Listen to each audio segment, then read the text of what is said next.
So hello everyone, this is Kamal Sharma. Welcome back to my channel learn with Kamal Sharma. तो आज अपना topic रहेगा राजस्थान के प्रजामंडलों की स्थापना। पिछले बार अपनों ने प्रजामंडल के जो जन जागृति वो देखा था। आज अपने देखेंगे राजस्थान के प्रजामंडलों की स्थापना। तो ये है नोट्स, ठीक है। तो करते हैं स्टार्ट। तो शुरू होता है स्वतंत्रता संघर्ष के 3 चरणों में विभक्त था। जैसे प्रथम 1927 में, और उससे पूर्व फिर द्वितीय 1927 से 1938 तक, फिर उसके बाद 38 से आगे तक क्या था, सामाजिक और मानवतावादी समस्याओं पर केंद्रित था। जो 1927 से पूर्व वाला था वो सामाजिक और मानवतावादी से उस पर केंद्रित था। 27 से 38 के बीच में All India States People's Conference की स्थापना हुई थी। फिर 38 के बाद वाला हरिपुरा में कांग्रेस अधिवेशन प्रस्ताव पास कर देसी रियासतों में लोगों द्वारा स्वतंत्रता संघर्ष चलाने की बात की, जिसके अध्यक्ष थे सुभाष चंद्र बोस। 1938 में हरिपुरा जो अधिवेशन हुआ था उसमें संगठन क्या क्या हुआ था। 1918 में राजपूताना मध्य भारत सभा स्थापित की गई थी। 1919 में राजस्थान सेवा संघ बनाया गया था। 1920 में अखिल भारतीय देसी लोक परिषद बनाई गई थी। प्रजामंडलों की स्थापना 1931 में जयपुर में राजनीतिक प्रवेश हुआ, और 1938 में प्रजामंडल मारवाड़ प्रजामंडल की स्थापना 1934 में हुई थी, ठीक है। और उसके बाद कोटा की 1938 में हुई थी। मेवाड़ अलवर राज्य प्रजामंडल की 1938 में हुई थी। मेवाड़ प्रजामंडल अलवर राज्य प्रजामंडल 1938 में, बूंदी की 1944 में, सिरोही की 1933 में, मुंबई में थे, बीकानेर की 1936 में हुई थी। अब स्टार्ट होता है जोधपुर में जन आंदोलन। किस बात से हुआ था जोधपुर में, ठीक है। जन आंदोलन सर्वप्रथम जोधपुर से प्रारंभ हुआ। जनवरी 1938 ईस्वी में नेताजी सुभाष चंद्र बोस जोधपुर गए थे, ठीक है। ब्रिटिश प्रांतों में कांग्रेस मंत्रिमंडलों ने त्यागपत्र दे दिए थे। जयनारायण व्यास ने भी सलाहकार परिषद से इस्तीफा दे दिया था। 29 मार्च 1940 को लोक परिषद गैर कानूनी संस्था घोषित कर दी गई थी। जो ये संस्था बनाई थी ना लोक परिषद वाली, वो गैर कानूनी कर दी गई थी। छात्रों ने जगदीश लाल, जोरावर मल, मदन लाल प्रमुख थे। छात्रों ने भी इसमें सहयोग दिया था, जिसमें जगदीश लाल, जोरावर मल और मदन लाल प्रमुख थे। 1942 को छठे डिक्टेटर फूलचंद बफना को गिरफ्तार किया गया। 1942 को एक छठे डिक्टेटर थे फूलचंद बाफना को गिरफ्तार किया। फिर 7वें में डिक्टेटर को गिरफ्तार किया गया शिवदयाल थे नागौर से। फिर 8वें को भी किया गया तुलसीदास राठी को। छठा, 7वां, 8वां तीनों को लगातार गिरफ्तार किया गया था, फूलचंद बाफना, शिवदयाल नागौर और तुलसीदास राठी को। गिरफ्तार इसलिए किया गया ताकि उनको टाइम ना मिले ये आंदोलन पूरा करने का, या फिर वो सरकार के खिलाफ कोई साजिश ना कर सके, इसलिए गिरफ्तार किया गया। महिलाओं का भी योगदान था इसमें। 18 अगस्त 1942 को 5 स्त्रियों में स्कूली छात्रों के साथ मिलकर ब्रिटिश विरोधी नारे लगाए, ठीक है। 18 अगस्त 1942 को 5 स्त्रियों ने स्कूली छात्रों के साथ मिलकर ब्रिटिश विरोधी नारे लगाए थे, जिनमें रामा देवी, कृष्णा कुमारी, अचलेश्वर प्रसाद की पत्नी दयावती, रामचंद पालीवाल की पत्नी शामिल थी। कौन कौन थी? रमा देवी, कृष्णा कुमारी, अचलेश्वर प्रसाद की पत्नी थी, जो दयावती थी, रामचंद्र पालीवाल की पत्नी थी, शामिल थी। 1944 में व्यवस्थापिका सभा की स्थापना की गई। 1944 में राज्य व्यवस्थापिका सभा की स्थापना की गई। अक्टूबर 1946 ईस्वी को डाबरा कांड हुआ। अक्टूबर 1946 को डाबरा कांड हुआ था। फिर बीकानेर में जन आंदोलन। गंगा सिंह का एक प्रगतिशील शासक थे। बीकानेर में जन जागृति लाने वाले चूरू के स्वामी गोपाल दास सर्वप्रथम थे। कौन थे चूरू के स्वामी? थे गोपाल दास, वो थे। बीकानेर षड्यंत्र केस में गोपाल दास को फंसा दिया गया। माधाराम वैद्य ने राजा के आतंक के कारण कलकत्ता जाकर बीकानेर प्रजामंडल की स्थापना की। अप्रैल 1947 में बीकानेर ने केंद्रीय संविधान में प्रतिनिधि भेजे।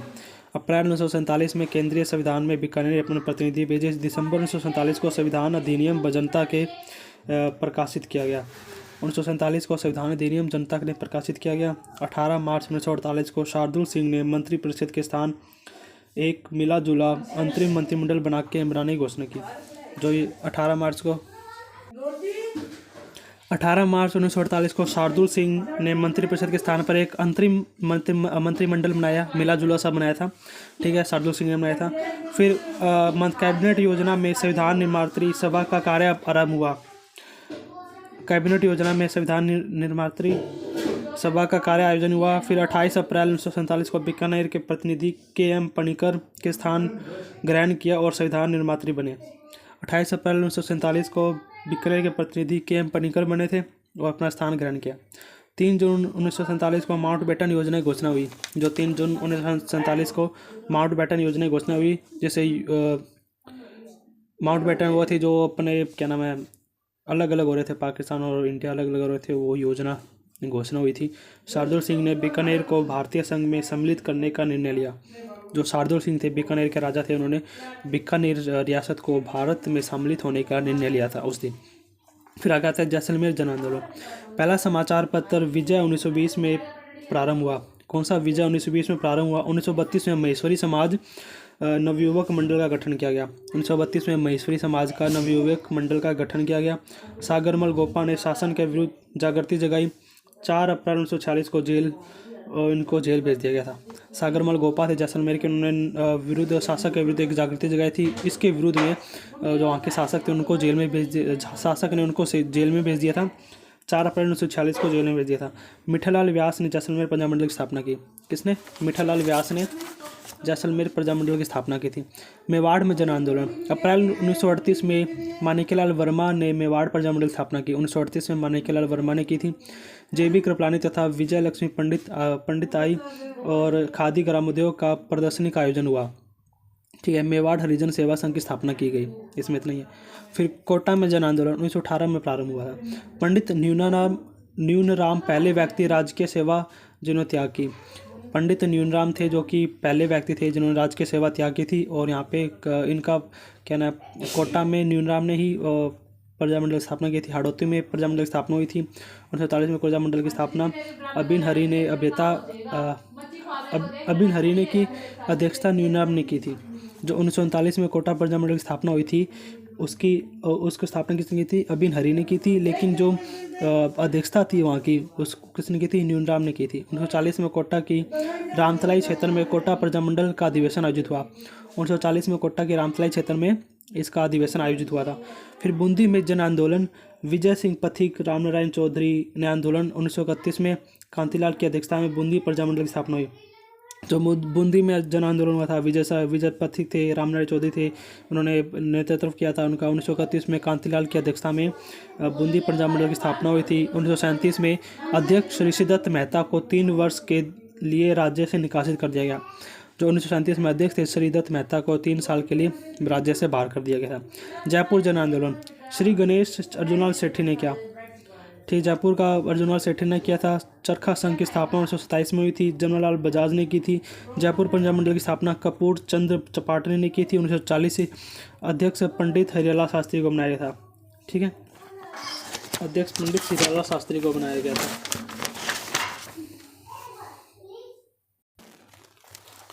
1931 में कपूर चंद्र पाठ ने जयपुर प्रजामंडल की स्थापना की थी।